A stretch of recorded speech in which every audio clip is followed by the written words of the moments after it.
আসসালামু আলাইকুম। আশা করছি আপনারা ভালো আছেন। আজকের ভিডিওতে আমরা আরেকটা কার্যকর, দুর্দান্ত, সুপরিচিত মেডিসিন সম্পর্কে আলোচনা করব। সেটা হচ্ছে ফেক্সো 120 এবং ফেক্সো 180। যাই হোক, আজকে যে মেডিসিনটি নিয়ে আলোচনা করেছি এটি মূলত একটি অ্যান্টিহিস্টামিন জাতীয় ওষুধ। কি, কেন, কিভাবে, কখন, কতটুকু, কি পরিমাণ খাবেন ইত্যাদি বিস্তারিত আলোচনা করব। আপনারা দেখছেন মেডি এক্সপ্রেস, মানে মেডিসিন এক্সপ্রেস। মেডিসিন সংক্রান্ত আলোচনা নিয়মিত পেতে চ্যানেলটি সাবস্ক্রাইব করে রাখুন। আপনারা স্ক্রিনে যে মেডিসিনটি দেখতে পাচ্ছেন এটি হচ্ছে ফেক্সো 120। এটার আরেকটা ভেরিয়েন্ট রয়েছে, সেটা হচ্ছে ফেক্সো 180। আবার এটা সিরাপও পাওয়া যায়। যাই হোক, এটি হচ্ছে ফেক্সোফেনাডিন হাইড্রোক্লোরাইড জাতীয় একটি মেডিসিন, আর এটি হচ্ছে একটি অ্যান্টিহিস্টামিন জাতীয় ওষুধ। অ্যান্টিহিস্টামিন জাতীয় বিভিন্ন ধরনের ক্যাটাগরির মেডিসিন রয়েছে, তার মধ্যে এটা ব্যাপক সুপরিচিত এবং খুবই ভালো মানের একটি অ্যান্টিহিস্টামিন জাতীয় ওষুধ। আমরা জানি অ্যান্টিহিস্টামিন জাতীয় ওষুধ সাধারণত ঠান্ডা এবং অ্যালার্জি জাতীয় সমস্যায় দেওয়া হয়। আপনারা নাক দিয়ে পানি পড়ে, চোখ দিয়ে পানি পড়ে, ঠান্ডার কারণে নাক দিয়ে পানি পড়া, চোখ দিয়ে পানি পড়া, নাক বন্ধ হয়ে থাকা, প্রচুর ধুলাবালির কারণেও অনেক সময় এমনটা হয়। প্রচুর ধুলাবালিতে যাওয়ার কারণে এই নাক দিয়ে পানি পড়া, চোখ দিয়ে পানি পড়া অথবা ঠান্ডা লাগার মতো ঘটনা ঘটে। এছাড়া ঋতু পরিবর্তনের সময়ও এই ধরনের ঠান্ডা লাগার ঘটনা ঘটে। তো যে কোনো ঠান্ডাজনিত সমস্যায় আপনি এই মেডিসিনটি সেবন করতে পারেন। ঠান্ডার কারণে যত ধরনের উপসর্গ বা লক্ষণ দেখা যায়, প্রায় সব ধরনের উপসর্গ বা লক্ষণের ক্ষেত্রে এই মেডিসিন ব্যবহার করা যায়। যেমন প্রচুর পরিমাণে হাঁচি এর ক্ষেত্রেও এটা দেওয়া যায়। পাশাপাশি যাদের প্রচুর পরিমাণ অ্যালার্জি রয়েছে অথবা যে কোনো চুলকানিতে এটি সেবন করা যায়। আপনার শরীরের যে কোনো ধরনের চুলকানি, অসহ্য ধরনের চুলকানি যদি থাকে, যেটা আপনি সহজে সহ্য করতে পারছেন না, সে ধরনের চুলকানি থেকে রেহাই পাওয়ার জন্য এই মেডিসিনটি দেওয়া যায়।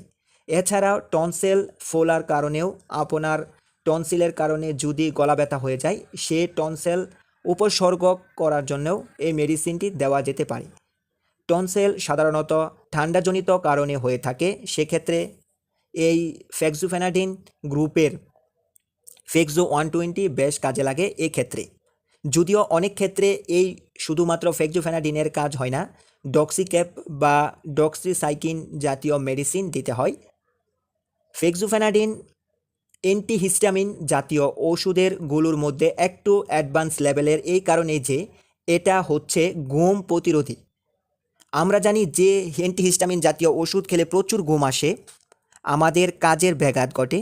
তো যাদের কাজের ব্যাঘাত ঘটে তারা চাইলে এই অ্যান্টিহিস্টামিন জাতীয় ওষুধগুলোর মধ্যে থেকে এই ফেক্সোফেনাডিন জাতীয় মেডিসিনগুলো সেবন করতে পারেন।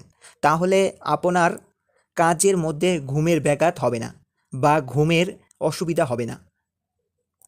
ফেক্সোফেনাডিন বা ফেক্সো 120 খাওয়ার নিয়ম হচ্ছে প্রাপ্তবয়স্ক এবং 12 বছরের বেশি শিশুদের জন্য 120 মিলিগ্রাম দৈনিক একবার, অথবা যাদের 180 মিলিগ্রাম খাওয়ার প্রয়োজন হয় তারাও দৈনিক একবার খেতে পারবেন। 6 বছর থেকে 11 বছর বয়সী শিশুদের জন্য ট্যাবলেট 30 মিলিগ্রাম দৈনিক দুইবার অথবা 60 মিলিগ্রাম দৈনিক একবার, অর্থাৎ 120 মিলিগ্রামের যে ট্যাবলেটটা রয়েছে সেটার অর্ধেকটা দৈনিক একবার খেতে পারবে 6 থেকে 11 বছর বয়সের শিশুরা।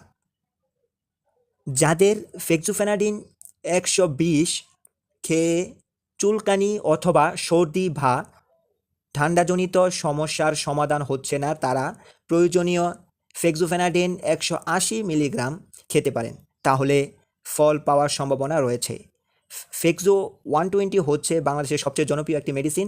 তারপর দ্বিতীয় পজিশনে রয়েছে ফেনাডিন। ফেনাডি 120 এবং 180 মিলিগ্রাম উভয় প্রকার পাওয়া যায়। পাশাপাশি সরাসরি ফেক্সোফেনাডিন নামেও বিভিন্ন প্রতিষ্ঠান এই ওষুধটি উৎপাদন করে বাজারজাত করে থাকে। তবে শুধুমাত্র ফেক্সো এবং ফেনাডিন এই দুইটাই বাজারে সবচেয়ে বেশি প্রচলিত মেডিসিন। ঔষধ প্রশাসন, উৎপাদনকারী প্রতিষ্ঠান, স্বাস্থ্য অধিদপ্তর অথবা বিশ্ব স্বাস্থ্য কেন্দ্র কেউই বলেন না ডাক্তারের পরামর্শ ছাড়া ওষুধ খেতে, অর্থাৎ যে কোনো মেডিসিন গ্রহণের পূর্বে অবশ্যই বিশেষজ্ঞ ডাক্তারের শরণাপন্ন হবেন। তিনি আপনাকে যেটা সাজেস্ট করবেন আপনি শুধুমাত্র সেটাই সেবন করবেন। বন্ধুবান্ধবের কথা শুনলে অনলাইন থেকে ভিডিও দেখে অথবা এই ধরনের প্রচারণায় পড়ে কোনো মেডিসিন গ্রহণ করবেন না। অবশ্যই একজন বিশেষজ্ঞ ডাক্তারের পরামর্শ নিয়ে তবে মেডিসিন গ্রহণ করবেন। এই ছিল মোটামুটিভাবে আমাদের আজকের ভিডিও ফেকজু সম্পর্কে। আশা করছি ভিডিওটা আপনাদের কাছে ভালো লাগবে। ভিডিওটা ভালো লাগলে লাইক, কমেন্ট, শেয়ার এবং সাবস্ক্রাইব করতে ভুলবেন না। দেখা হবে আবারও। আল্লাহ হাফেজ।